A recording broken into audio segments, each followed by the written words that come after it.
A video about Chainsaw Man, just the thing that YouTube was missing. I'm fairly new to anime, well, not exactly. When I was a kid, I was huge into Dragon Ball Z, Mobile Suit Gundam Wing, Pokemon, Digimon, Samurai Pizza Cats. Definitely fucking aged myself there. I just fell out of watching anime when I got to high school because I was worried it would get me punched. Lots of things would get you punched in small town Ontario in the early 2000s. I had a friend get punched because he was tall and knew karate.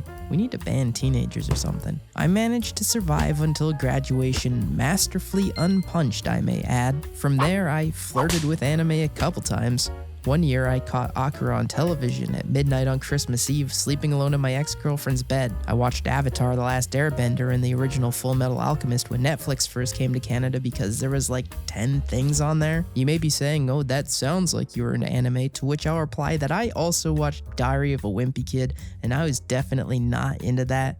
I just had a sad-ass life. Alright, I haven't talked about Chainsaw Man yet, and I assume half of the people have already clicked off this video and the other half are in the middle of calling me a fucking loser in the comments. Well, press the backspace on that draft, ladies and gentlemen. It's Chainsaw Man time. And also, my ego is fragile and mean messages will break me. Over the past year and a bit, I've watched a few anime series. Attack on Titan, Jujutsu Kaisen, Demon Slayer, My Hero Academia. What's that one doing in there? Erase, and I heard about an upcoming adaptation of a manga called Chainsaw Man. As a fan of anything with an absolutely ridiculous premise, I was sold on the name alone. I have a very simple brain. One time at a record store, my eye caught the cover of the movie Big Man Japan and I bought it without hesitation. I don't even know if I read the back. Anyways, I'm not a patient man and I couldn't possibly wait months to watch an anime about a boy who was a body made of chainsaws and his fucking cute little chainsaw dog. So I went to my local Indigo and I bought the first 2 volumes of the manga. This was a pretty big deal as literally the only book I had read this year was Clean Code by Robert C. Martin, so consuming any kind of physical media was probably a win for my overstimulated ape brain. I read the first 2 volumes and I liked it. It was fun, it was juvenile, and it had probably one of the best getting kicked in the nuts depictions in modern entertainment, which honestly goes a long way for me. And then I stopped reading the series, not because I didn't enjoy it. I'm just an adult and your free time just sort of withers away and dies. And then you're like, tonight I'm going to be productive and I'm going to enjoy a hobby. And then something melts down at your job and you're stressed and you end up working through your lunch break. And then by the end of the day, you're exhausted and decide instead to go to bed at 8:30 p.m. so your body doesn't collapse into a wet pile of mud. Am I depressed? A couple months pass by and the anime is released. I watch it immediately at 12 p.m. EST because I work from home. The anime is fucking great, but I don't need to tell you that. Better yet, it kickstarted that itch to continue reading the manga. I pop back into my local Indigo and pick up the next couple volumes. Volume 3 gets decidedly less fun. Not in a bad way, just in a more of a punch to the stomach kind of way. I mean, that sounds bad. A good punch to the stomach, I'll workshop it. Either way, stakes grow, people die, the border of pedophilia gets uncomfortably flirted with, and we start to realize that maybe this isn't the brainless shonen that something called Chainsaw Man should be. Over the next 2 weeks, I would take 4 more trips to my local Indigo to polish off the full 12-volume run. You might ask why I didn't just buy them all at once, and I will not dignify that with a response. I blew through the series like someone who does something fast, and boy, what a fucking ride it was. It was funny, touching, exciting, sometimes a little too horny, melancholic, and devastating.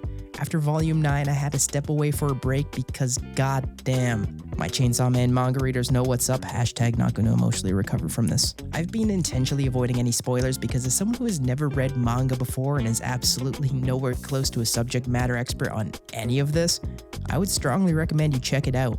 There's some complaints about Fujimoto's artwork, but even if some of the action scenes give Michael Bay Transformers energy, it's more than made up for in character design, art direction, composition, this fucking panel, and his uncanny ability to capture the subtleties and nuances of human connection.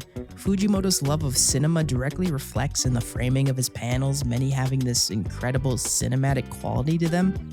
Also, there's an orgy. I think if you're able to overlook some of the more juvenile moments of sexuality, though it arguably does play a greater role in some of the overarching themes of the story, and Fujimoto's general weird vibes, there's some really exciting storytelling happening. Somehow a series about Chainsaw Boy and Buzz Buzz Dog and Blood Waifu and Handsome Grump and Dom Mommy manages to effectively philosophize on themes of free will, ignorance, control, the greater good, and what it means to be human.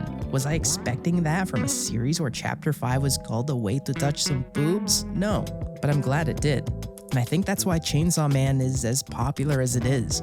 I came for the slicey dicey blood, guts, and viscera carnage and stayed for the honest and brutal depictions of human suffering. It's rare to capture something so astoundingly genuine, especially in a series with, whatever this is, but the subtle moments of personal growth, not just for Denji but for the rest of the main cast, turn this from a teenage boy is actually a godlike protagonist series into something with purpose and dimension. So yes, while there are still tropes and fan service and an actual orgy, there's also a lot of death you don't normally see in Chainsaw Man's contemporaries. It's like finding an artist in a genre you've never really paid a lot of attention to and then discovering that, yeah, you actually really dig this. It's been a long time since any piece of media has held my attention in such a tight chokehold. I haven't read any of part 2 yet, but I'm honestly curious on how Fujimoto can build on top of the masterclass that is the public safety arc. So while Studio Mappa delivers some of the most beautiful animation I've ever seen and has been up until this point an incredibly faithful adaptation of the source material, I highly recommend you check out the manga. Be impatient like me. Don't let me suffer on my own.